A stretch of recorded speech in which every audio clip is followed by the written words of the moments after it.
ఇక ఈరోజు అదృష్టమైశ్వర్యం. ఈరోజు పుబ్బా నక్షత్రం వాళ్ళకు ఒక పరిహారం చెప్తాను.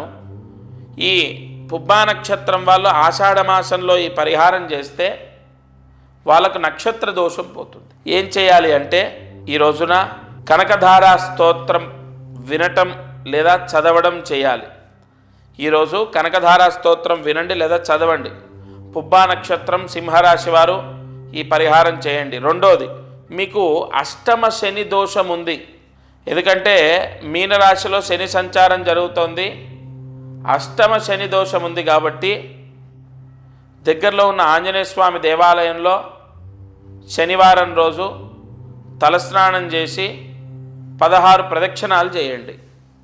అది ఎన్ని శనివారాలు చేయాలి? 3 శనివారాలు చేయాలి. 3 శనివారాలు తలస్నానము, 16 ప్రదక్షిణాలు ఆంజనేయ స్వామి దేవాలయంలో. పుబ్బా నక్షత్రం వాళ్ళు నేను చెప్పిన ఈ పరిహారం చేసుకోండి. చదువుకునే వాళ్ళకు చదువు, ఉద్యోగము, వ్యాపారం, లేదంటే విదేశీ యోగం, గృహయోగం, ఇలా ఎవరికి ఏ కోరిక ఉందో పుబ్బా నక్షత్రం వాళ్లకు ఆ కోరిక సిద్ధిస్తుంది.